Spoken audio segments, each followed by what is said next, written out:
if you train a farmer to become a hunter, I think the first topic is what are you hunting, right? What are you looking for? Which type of opportunity are you targeting for that specific market?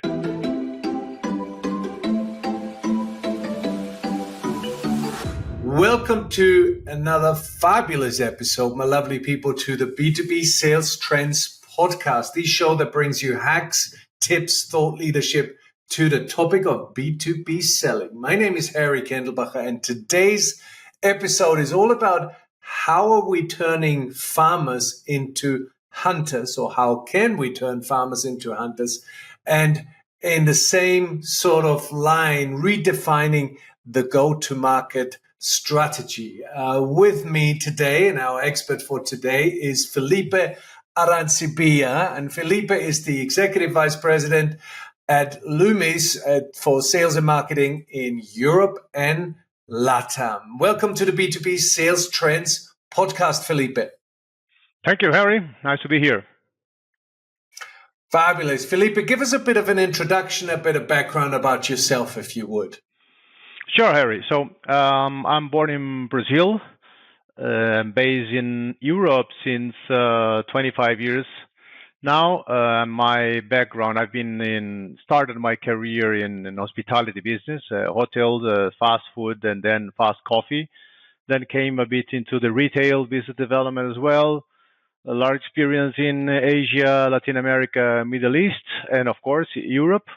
And now I work for Loomis for leading the commercial strategy in Europe and Latin America. And tell us, or tell the audience, what Loomis does. Loomis is a cash handling operator in more than 22 countries. So we offer all type of solutions for cash handling, cash transportation, as well as diamond, jewelry, gold, and any valuables that needs to be protected during the logistic process. Fabulous, fabulous. Thank you for that. We talked a little bit on our preparation call around the topic of the fact that Loomis is having long-term history, a strong customer base, and at the same time, currently you are leading sort of a shift towards a more proactive, a more opportunity-driven approach. How do you balance honoring the legacy and the legacy clients of how things have been done with driving teams to search for new opportunities and having that more proactive approach? How do you do that? Sure, Harry. Yes, a very good question. Actually, this shifting is coming given the fact that cash in general in many countries is declining, the usage of cash. We know the penetration of digital payment right now. So we had to move, and we have to start shaking ourselves and looking for opportunities. And this means also looking for new customers, which then we took us to this journey of adapting our solutions and actually improving our services and actually adopting new solutions that we could provide to this new customer base as well. So the fact is that the shift also comes from having our existing key account managers being more proactive, so helping them also to be more proactive in terms of how you can find new solutions for your existing customer base, and at the same time looking for the new profiles that can bring the new customer profile that we're looking for in this case.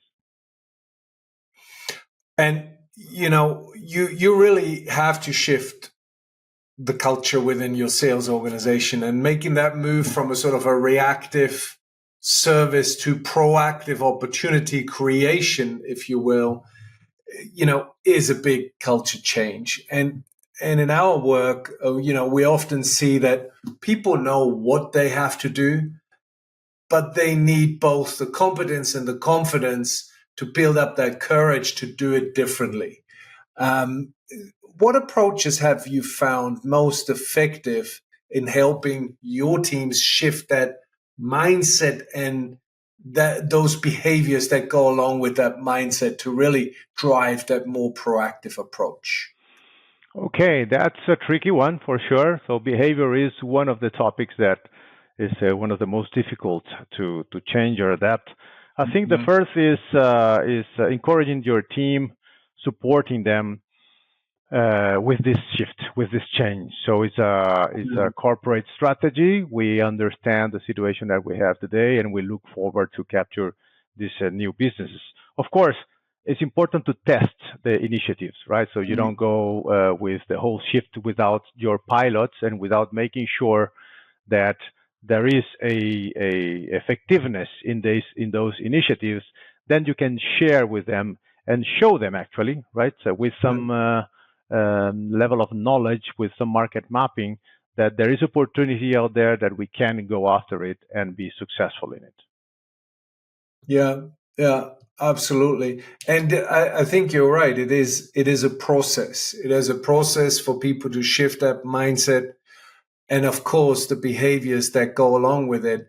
Knowing what to do is not good enough. Knowing how to do it, so the what and the how connected is really the key driver. Correct. It is interesting.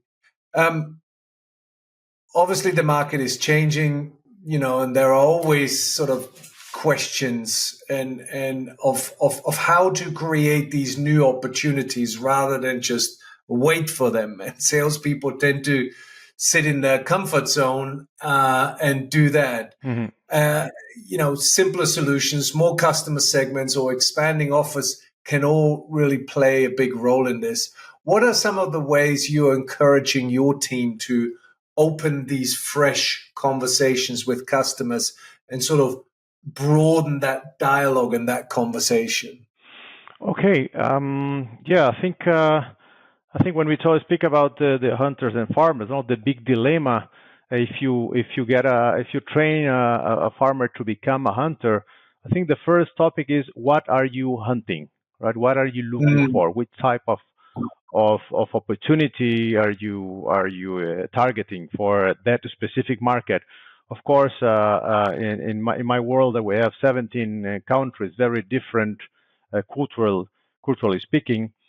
Which means that sometimes you have to simplify the way that you provide this type of information, and the other part of it, at the end, we are salespeople, we are salesmen, so we need to be incentivized to get there. So I think that we have also found out that it's a different path to incentivize a key account manager, a farmer, and to incentivize a business development profile is more a hunter. Right. And it's obviously interesting. You have some legacy, some experienced team members. And you're going to bring in new talent. It's obviously sort of easier in a way to get that shift in new talent because you're basically hiring for that. And that transformation, especially for experienced team members, can be uncomfortable, right?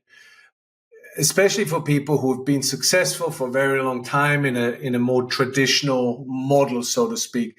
How do you bring those experienced team members along on that journey with you? All right. Yes, that's a critical point, actually, Harry. So this transformation start with showing them what they have in common, right? So different countries, different roles, and different background experiences, but they all have something in common. They all use a CRM tool that can measure their performance, and then they all we all know that the traditional models cannot last forever. But I think the common ground here is really to show them that they have tools that they can use.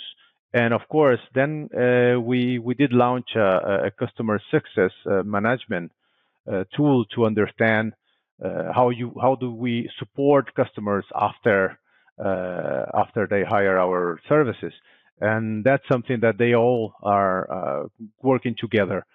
But actually, the activity that we put in place is a program called Catalysts. So we put together for different work groups from different countries with different seniority, different background, and different roles in different departments, and we mix them and we give them a mission, or we assign them a kind of a topic for them to develop, to improve, or to deploy. And this has been very proven, has been very successful. That we have launched this for the fourth year now. Every year we have a different process to enhance this team spirit, and at the same time to exchange the whole experience among them, so they get to know each other and really understand that they need that type of insights in within their teams or within the company. Right. In our pre-call, Felipe, we talked a little bit about why making that shift, right? Why it's painful, it's difficult, it's change. You're gonna upset some people. You're gonna go through the process of hiring. We know that that's tough these days, anyway.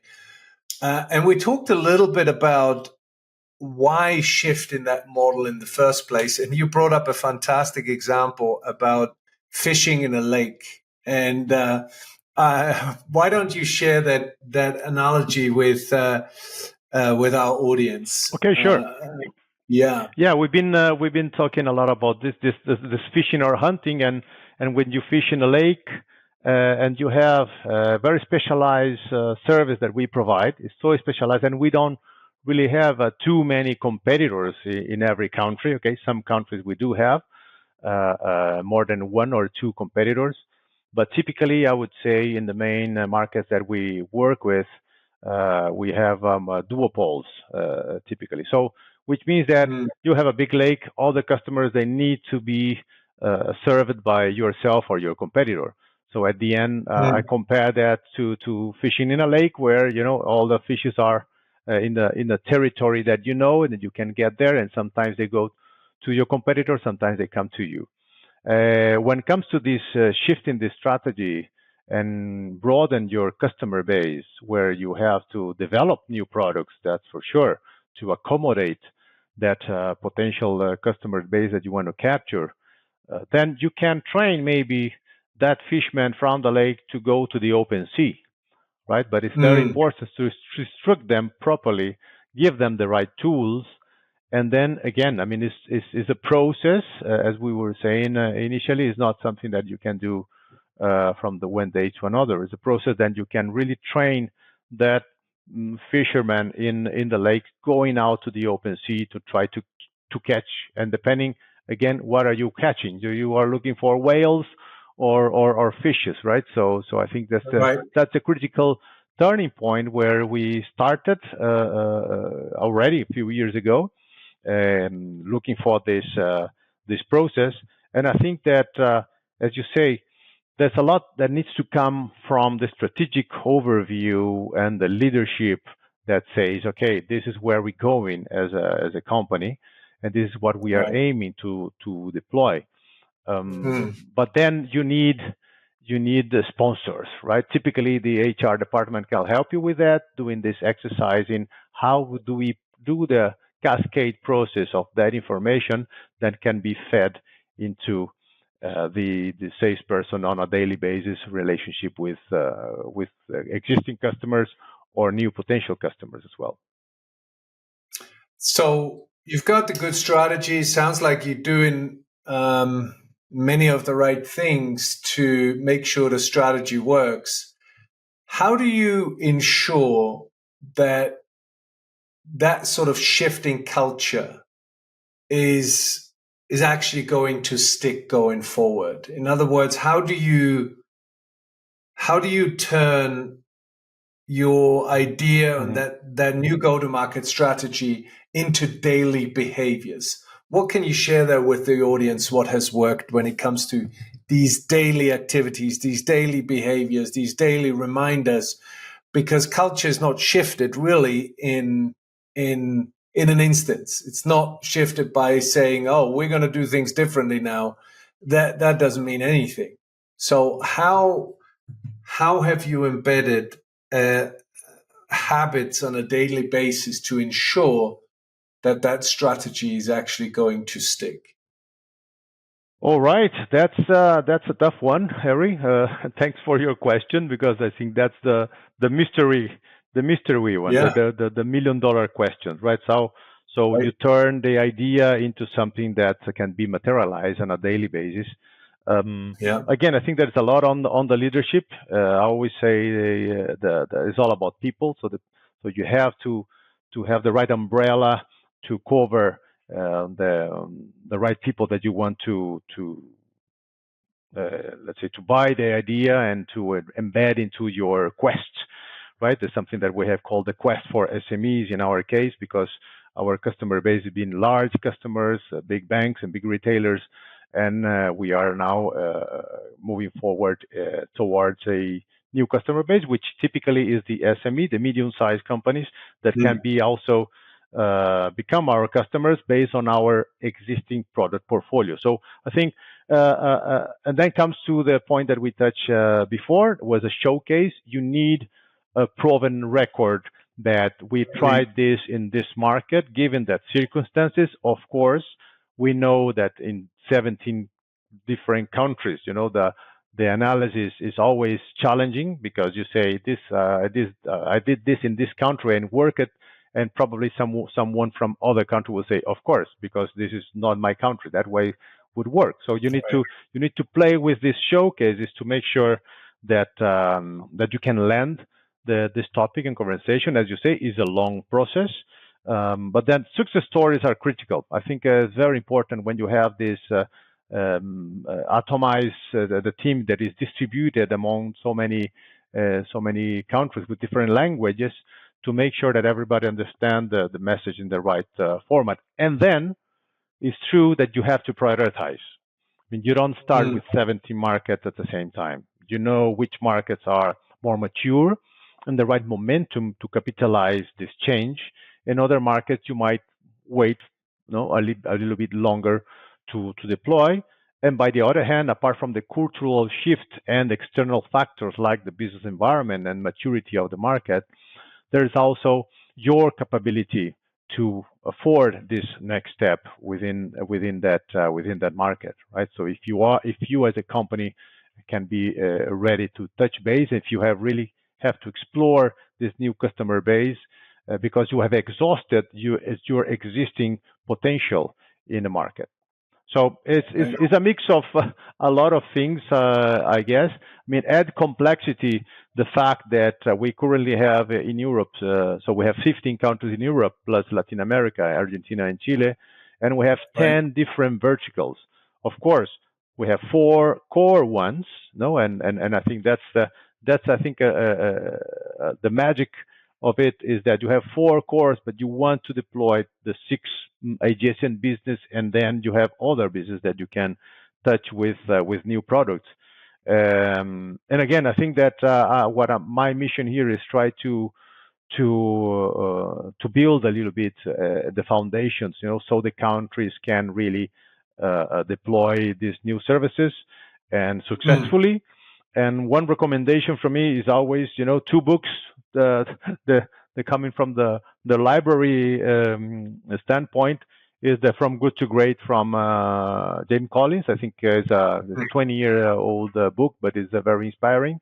And the other one called Beyond the Core by Chris Zook. I think this is another one that help us a lot to understand, how you can build something new, keeping your core. You don't want to lose, miss the core business that you have today, but you want to invest in capturing new business through this hunting strategy as well. Fabulous. And, it's all a process, of course. It's learning, progressing, improving along the way, and then doing it obviously on a big scale like you doing with Loomis. That's fantastic. Felipe, tell me, the last question on every podcast is, tell me the top 3 behaviors that you feel salespeople nowadays need to possess to be excellent salespeople. What are those top 3 skills or behaviors that you think are vital to any good salesperson? All right. Yes, I think difficult to put in 3, but we can count over 30. in the skill set list. Mm-hmm. But I will start with proactivity. I mean, I realize in my experience, in different cultures, different continents, leading marketing and sales initiatives, I think proactivity is critical. Even if you are a farmer, a proactive farmer is better than a non than a reactive farmer. And Right. of course, proactivity is critical for a hunter. So be proactive. That reach out, try to understand your market, try to understand your opportunities, and then the next one, which is based on this understanding, I think is use data to take decisions. I think that nowadays the CRMs can do so much Yeah. for you, for your team to map Right. the opportunities, and so, but you need discipline, right? So you need discipline to make sure that you use the right tool to make sure that you have success in driving your sales tactics. And the third one, I think is actually about being so you as a salesperson, you capture what's going on out there, right? So typically we are more exposed to the market needs, to the customer demands, issues, and situations. So I think that we need to make sure that we bring that knowledge into the company as well. So be demanding within your organizations, towards your organization. Make sure that the product is the right one, the campaigns that you're running are effective, that the customer journey is the right one, right? So I think it's important because but typically we keep out there bringing new business, but then as soon as you make sure that you can follow up on that and be demanding towards your own organization, I think that one is critical. Otherwise, your finance department, your HR department, your operations department cannot read everything that is going on out there, because we are the ones that are navigating those open oceans and seas to bring those fantastic prize and customers to the organization. Felipe, fabulous. I love the input. I fully agree with proactivity is so key these days. It should be natural, of course, to any salesperson. I think it's vital these days, and of course, the other two equally important. And the combination, I think, makes it all that what elite salespeople have to do these days. Felipe, True. thank you. I know our listeners very much appreciate your insights and your thought leadership. We appreciate you contributing to the common pool of knowledge there for all of our B2B sellers and managers out there. Thank you for taking the time. Thank you very much, Harry. Pleased to be here. My lovely people, 2 calls to action for everyone. Go to the b2bsalestrends.com site, subscribe, share this or other episodes with other people. Make sure you apply the wisdom and the knowledge that Felipe has shared today to your day-to-day interactions. And until the next episode, look after yourself, look after your loved ones, and of course, your B2B customers. Happy fishing. All the very best. Bye-bye.